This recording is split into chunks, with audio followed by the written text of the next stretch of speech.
Hey, so I am actually, you're going to laugh at me.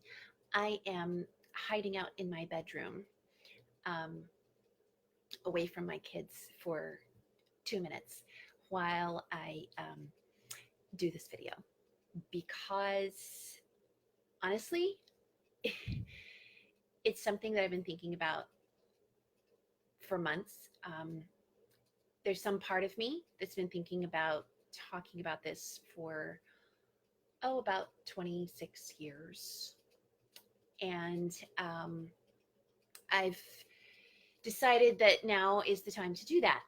And um, so 26 years after the fact, this is one of the reasons why I do the things that I do. And here's the story. So, when I was 12 years old, I went on my very first mission trip overseas. I spoke at churches to raise the money, and I sent out letters, and I counted up donations. And as I was packing and prepping and getting ready to go, my Army veteran father sat me down for some really serious talks on how to stay safe while traveling and how to watch my six and how to pay attention to my surroundings and keep an eye out for faces of people who might not belong or who might have shown up in different places where people shouldn't have been. And my mom educated me on staying aware of my body and being modest as a godly young lady. And my parents intentionally and purposefully went the extra mile to teach me how to be safe. And nobody dreamed that the person I should have been warned against was actually someone who had agreed to watch out for me. Nobody imagined that a trusted lifetime family friend who was like practically my grandfather's age was capable of sexual assault. Nobody knew to teach me how grooming works. Nobody was around when this well respected family physician began introducing sexual conversation to me under the guise of helping you become aware of yourself as a maturing young woman.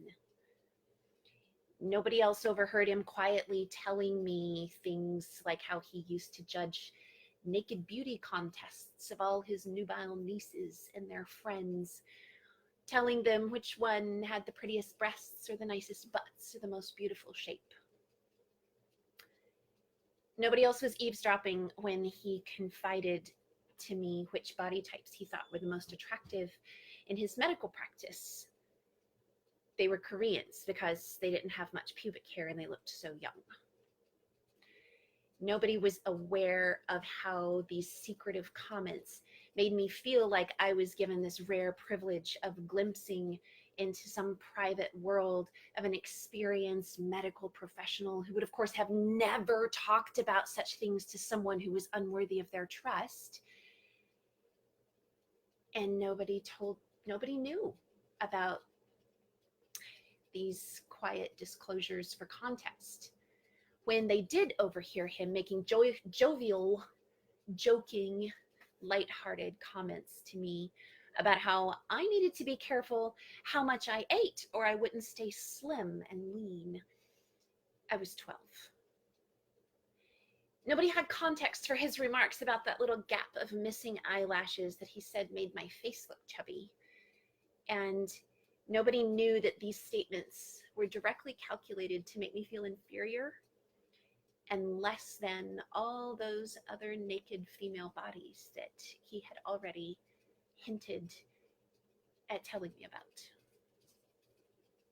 And then by the end of this mission trip, sitting next to him in a narrow row of just two seats on an airplane somewhere over the Pacific Ocean, nobody was there when the same man who had spent the last several weeks grooming me directly and boldly asked me how mature I was down there, since I was going to be 13 years old soon. And nobody was close enough to overhear that crack in my voice when I tried not to quaver, and I deflected with some childish non-answer because I had no idea what to say or why, and I couldn't tell you why it was wrong, but it was so wrong, and I didn't have the words for it. And nobody else felt the twist of panic in my stomach when he asked if he could check to see if I was normal for my age, and then proceeded to run his hand up under my loose, modest, conservative Christian dress to feel and then look inside my underwear on an airplane surrounded with hundreds of sleeping people.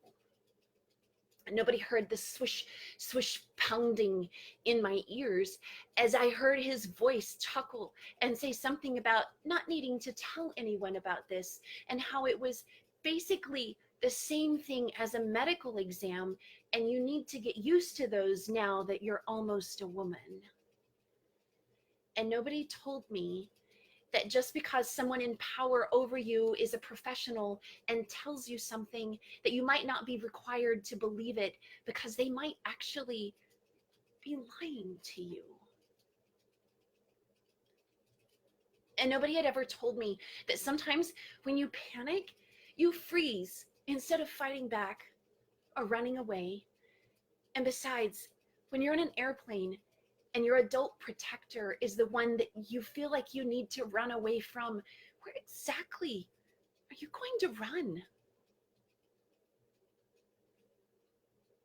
Nobody else saw it happen, as everyone else on the plane drifted in and out of sleep on the hours of Trans-Pacific flight.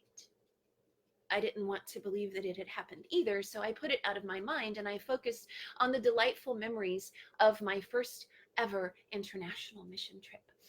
The local kids, the islands, the foods, the experiences. And later, I got a chance to talk about that same trip on global international satellite television and tell about the story of the amazing experience of being the first Western American girl to ever visit some of those places.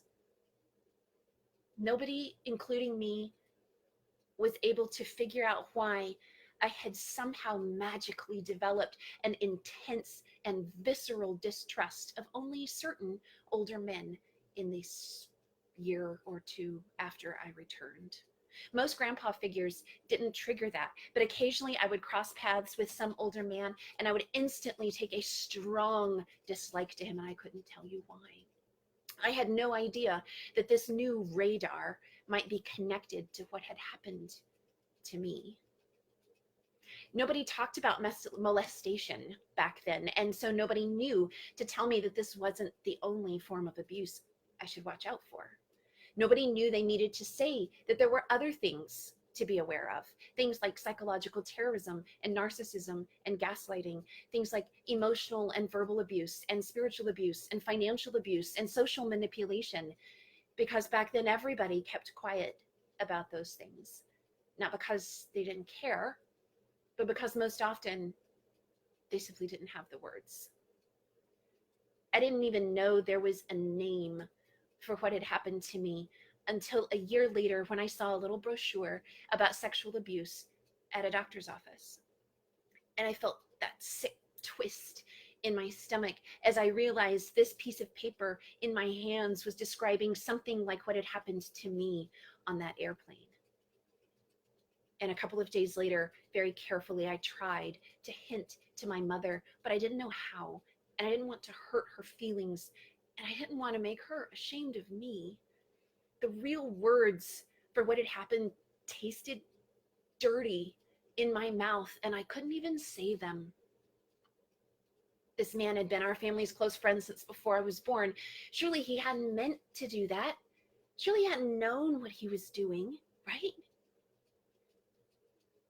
I dealt with it in therapy as a young adult. I checked with other young women I knew to be in that man's social circle, and I warned them to be careful, because that's what girls do for each other when we don't know that we have options like reporting to the police.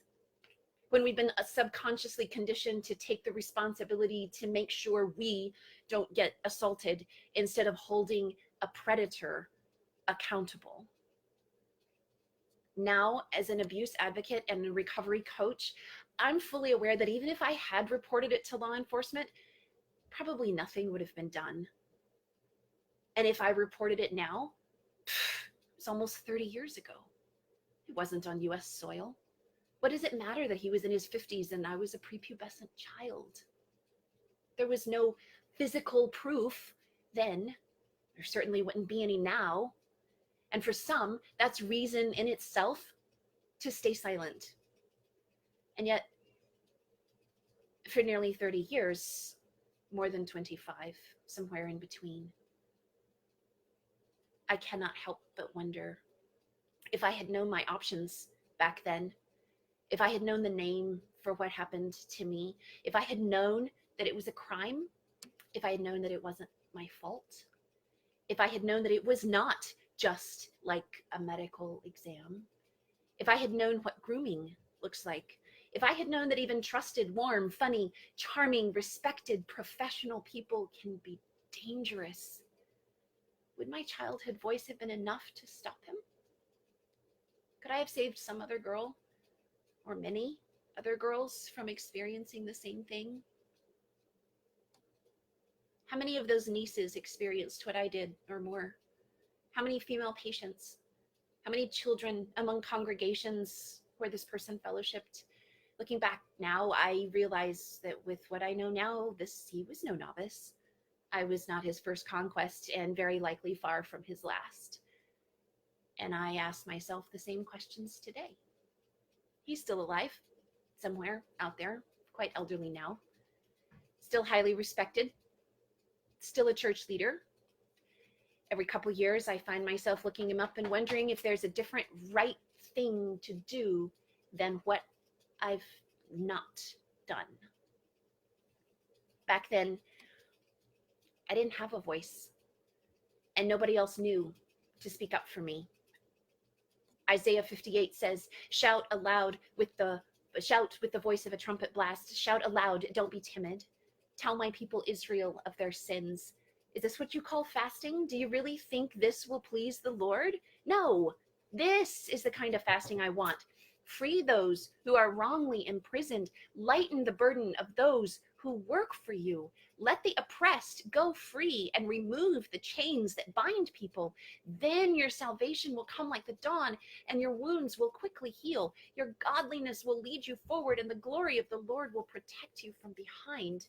Then the Lord will answer when you call, and you will be known as a rebuilder of walls and a restorer of homes. And now my voice rises strong.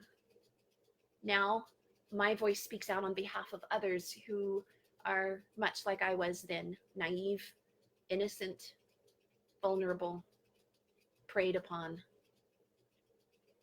Now my voice is dedicated to inspire others to use their voices, people like you, to raise your voice in protection of the defenseless. Now, even though nobody could tell me back then, now I'm not silent anymore.